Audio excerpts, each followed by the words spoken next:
Hi, I'm Craig from Spinal Physiotherapy and your Podiatry Canberra, and I'm here with Matt Eakin, co-founder of Himalaya Adventures. That's right, Craig. How you going?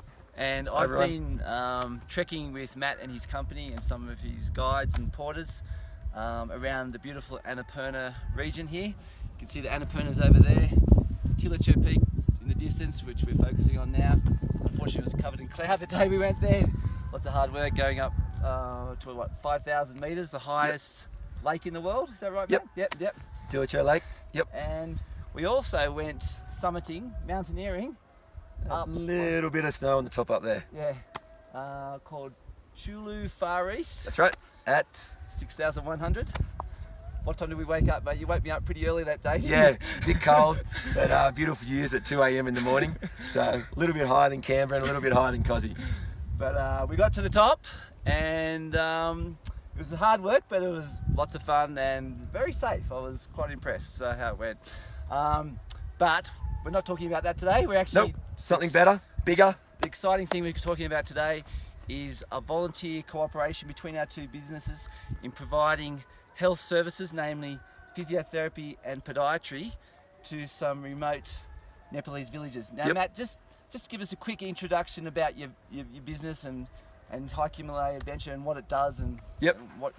So we have an exclusive, actually, Craig. We've been talking about but our business runs treks and expeditions in Nepal and around the region. So we do treks and obviously the climbing that you've done as well and mountaineering.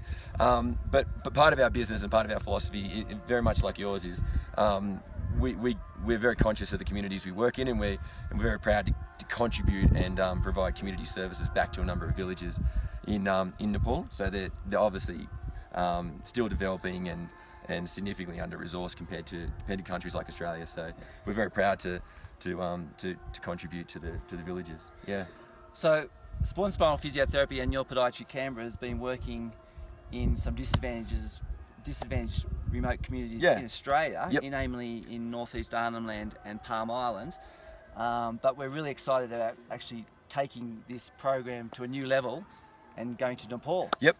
Yeah, so you've mentioned that you undertake sort of sustainable practices in those areas. Yep. And we undertake a very similar model here in Nepal, which is to incorporate long-term sustainable practices in the villages we work. So that it means that not only do you get the immediate impact of the physios and podiatrists that visit, but also that they teach local leaders, which then those learnings remain in the village and have a long-term impact as well. So that's what we've been doing in Australia. When we go up there, we're not only treating the local people and educating them, but we're educating the health service workers in those villages or all communities to get long-term outcomes. And it's just simple stuff, isn't it? Yeah, that's right. We're not teaching them a new degree. No. Just simple methods to help them get better health outcomes. Yeah. And I think, and as you say, it's very simple stuff. So, as you've seen on the trail here, the porters here, a number of them are human porters, and they carry enormous amounts of load sometimes. Up to 50 or 60 kilos. Yeah, correct. You're pretty astounded. Flabbergasted and impressed. Yeah. So even simple things as your practice would know, that correct posture and back health can have, and doing that properly can have long-term health benefits and avoid, I think most importantly, avoid having complications in the future which prevent those people from able to farm their land. And there's obviously other things, but there's lots of things we can help with. Yeah.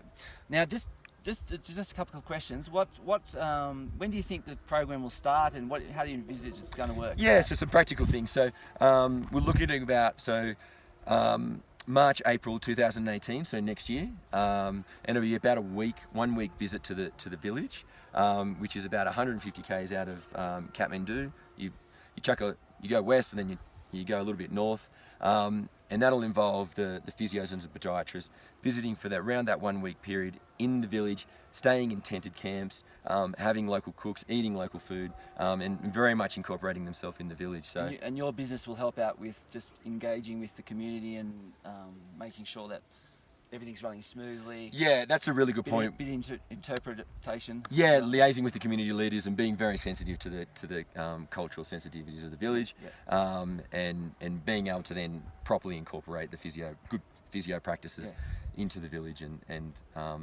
helping the village people incorporate those learnings. So and we want this to be a long-term project, not just a one-off. That's right. So obviously we want to come every once or twice a year sort of thing, to keep building up on the program and educating. Yeah, and following up and helping just re-educate the people again of those good practices, good health practices, so that there's that long-term sustainable outcome that we hope we can achieve. And we've been doing this, a number of things in this village for a number of years now, and it's great to incorporate physiotherapy there as well.